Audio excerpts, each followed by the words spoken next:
Welcome to Judy's kitchen. இன்னைக்கு நம்ம பார்க்க போற ரெசிபி பட்டாணி வடை.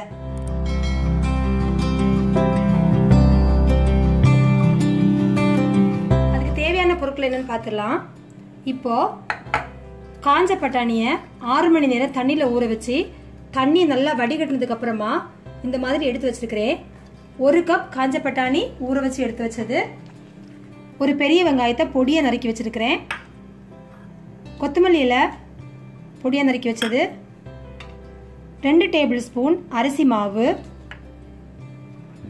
1 டேபிள் ஸ்பூன் பெருஞ்சீரகம், 2 கிராம்பு, ஒரு சின்ன துண்டு பட்டை, 1 பச்சை மிளகாய், 1 வத்தல், ஒரு சின்ன துண்டு இஞ்சி, 1 பல் பூண்டு. இப்போ இதை எப்படி பண்ணுறதுன்னு பார்க்கலாம்.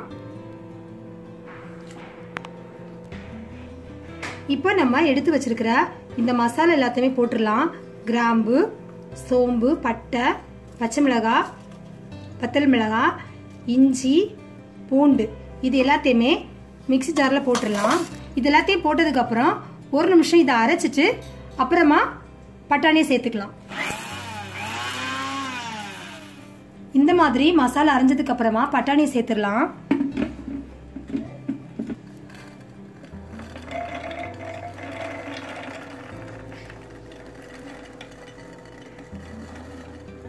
இப்போ இதுக்கு தேவையான அளவு உப்பு சேர்த்துக்கிறேன்.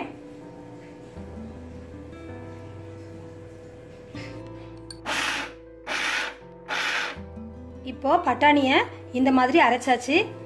தண்ணி சேர்க்கவே இல்லை. இந்த மாதிரி குறகுறப்பான பக்கத்தில் நீங்கள் அரைச்சிக்கோங்க. இதை அரைக்கும் போது கொஞ்சம் பொறுமையாக மிக்சியை நிறுத்தி நிறுத்தி ஓட வச்சு அந்த மாதிரி அரைச்சி எடுக்கணும்.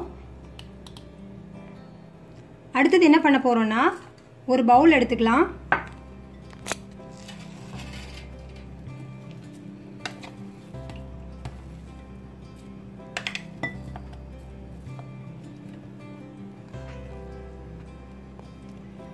அரைச்சி வச்ச பட்டாணி எல்லாத்தையுமே ஒரு பவுல்ல மாத்தியாச்சு. இப்போ நம்ம எடுத்து வச்சிருக்கிற அரிசி மாவை சேர்த்துடலாம். வெங்காயம், கொத்தமல்லி இலை எல்லாத்தையுமே நல்லா மிக்ஸ் பண்ணி விட்டுடலாம். இப்போ இந்த மாதிரி எல்லாத்தையுமே நான் மிக்ஸ் பண்ணி வச்சாச்சு. சின்ன சின்ன உருளைகளாக எடுத்து நல்லா உருட்டி கையில் இந்த மாதிரி தட்டிக்கோங்க.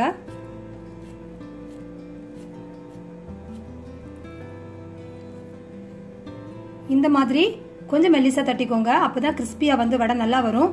இல்லைன்னா வெளியே கரைஞ்சி போன மாதிரி இருக்கும், உள்ள வேகாது. அதனால இந்த மாதிரி தட்டிக்கோங்க. இந்த மாதிரி சின்ன சின்ன உருண்டைகளாவே எடுத்து தட்டிக்கோங்க.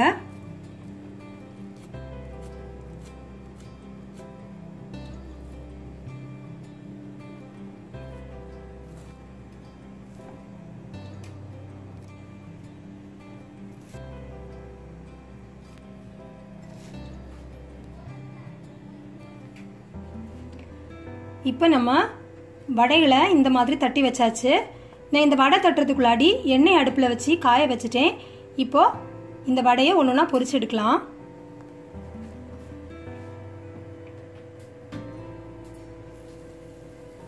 எண்ணெய் காஞ்சிருச்சு. எண்ணெய் காஞ்சதுக்கப்புறம் அடுப்பை சிம்மில் வச்சிருங்க. இப்போ ஒவ்வொரு வடைகளாக போடலாம்.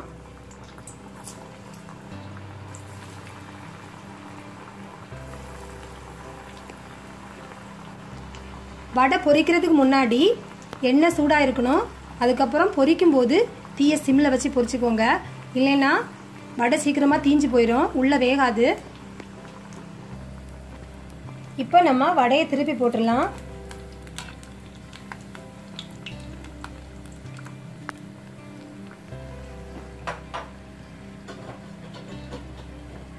இந்த வடையினோட சலசலப்பு இந்த மாதிரி அடங்கின உடனே இதை எடுத்துக்கலாம். நம்ம வடை ரெடி ஆயாச்சு.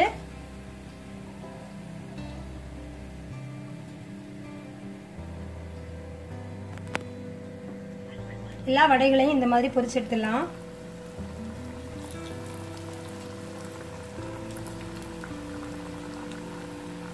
வடையை போட்ட உடனே எவ்வளோ சலசலப்பா அந்த எண்ணெய் இருக்குது பாருங்க. நான் எடுக்கிறப்போ நான் உங்களுக்கு அதை கரெக்டாக காட்டுறேன்.